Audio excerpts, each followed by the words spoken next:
the well-being of this country, and it is in that spirit we raised issues so that they can be looked into and we can end up having free and fair elections. Let me end there, and one of my colleagues can highlight the issues. Well, we were very candid. As Mother said, we were not happy with the process and the outcome. We started by telling them the perception out there is that this is a William Ruto commission, and we gave them the opportunity to prove us wrong. Not us, the whole country. So we were able to raise issues. We have said it openly, that we are very unhappy with the procurement process of the KIMS kits, the discredited Smartmatic organization, discredited worldwide. As you all know by now, the Carmagos and others, and what has happened in Venezuela recently. So they have to give us demonstrable outcomes. So we've agreed we are going to work together and have some technical teams working together in a very transparent, open manner. We reminded them, some of us are seasoned, will come out again here on behalf of the country and Kenyans if they do not deliver on what we have agreed. But we have decided to give them a chance, an opportunity. We clearly are very unhappy with the CEO. We made it clear to them. Let us see what they are going to do.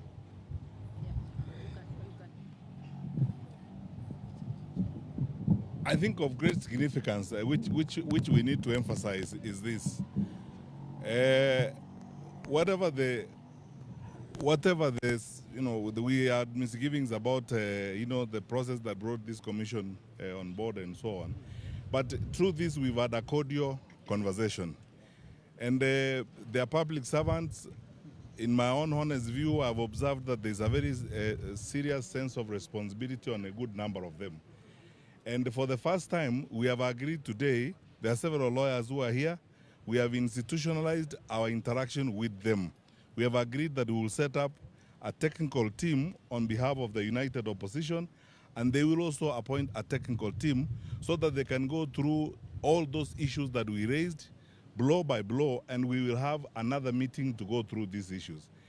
As long as a public and constitutional institution like this one is ready, willing, and available to engage, and as Kenyan leaders, because we are interested in the stability of the country, we are interested in the future of the country, and they are willing to engage us as we go forward. One of us said something very critical, which I need to emphasize here, that as long as they demonstrate and continue to show good faith as we move forward, we will continue to work with them, because this is important for us, important for the country, and ultimately important for the stability. There isn't an issue we did not raise, and I know because we are all pressed for time, there is no need to run down the list. Our technical team is going to produce a document, Wakili Ndewa and Jeru is here and many others, which will be shared out with the press, because we are dealing with public issues. These are not private matters. That document will be available and will avail it to the public of all the issues that we raised: procurement, security, management of the by-elections, the ecosystem within which we are now preparing for elections. And they have promised us also that they are preparing a national conference on elections 2027.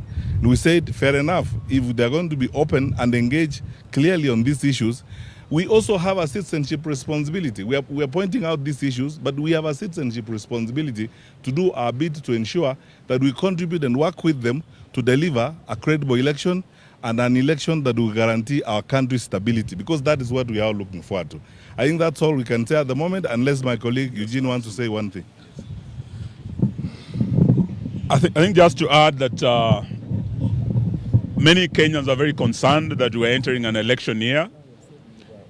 We've just had by-elections that had a lot of issues. I was a victim of violence with my candidate in Malava, the Honorable Panyako.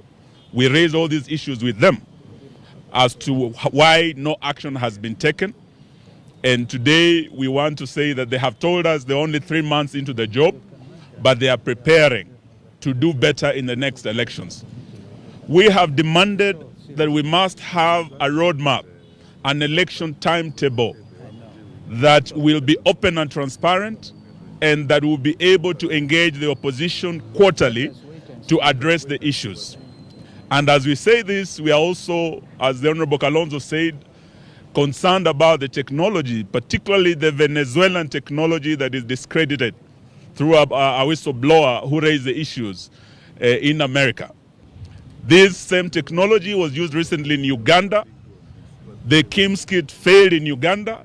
We do not want to see a similar election in Kenya. So there are serious issues of concern we have raised, and we believe they will address. All we are waiting for is goodwill and confidence building through a roadmap that we will be engaging quarterly with them. Thank you very much.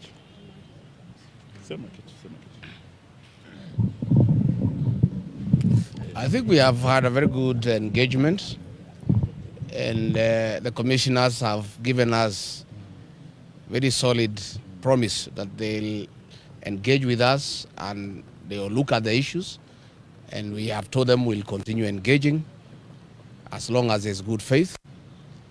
And we have asked them in the coming by-elections to address the issues of goonism and insecurity that was witnessed in the last by-elections.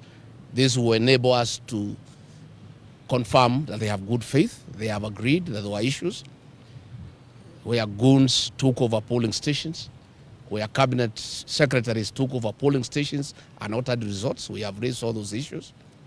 But we'll see. With the coming by-elections, we'll be able to see whether there is demonstrable good faith. And if that happens, then we'll continue engaging. But of course, if there isn't, because we cannot allow anybody to bungle the election, there is an option of mass action. We hope we will not get there. And we have told the commissioners on behalf of the people of Kenya that the next general election is very emotive, and they need to prepare adequately, and they need to gain the confidence of the people of Kenya that they will deliver a credible election. Because if the people of Kenya feel it will not be a credible election, temperatures could rise and we could have a challenge that we don't wish to witness. So let's see. I think let's give them the benefit of doubt. They have really said they are happy that we came. They say the issues we raised are real, they are pertinent. And they have said that mass voter registration will begin on the 29th of March.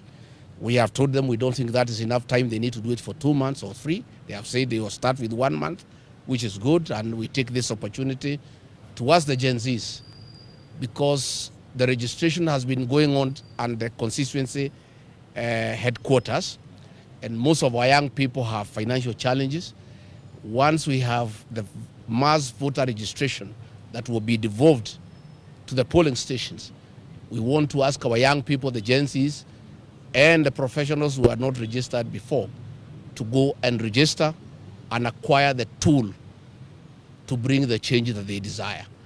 We want to remind our young people, they have done a lot on the smartphone to tell the people of Kenya we need change. But the real change cannot be achieved in the smartphone. The real liberation of this republic will be achieved on the ballot box, and the tool of that change is the ID and the ballot. So we want to ask our young people, once the mass voter registration is rolled out on the 29th of March, let them come out and register as voters so that they can participate in the next general election and be participants in deciding how they want their country to be governed. Thank you. Thank you very much. We ask you to allow us not to take any questions because of time.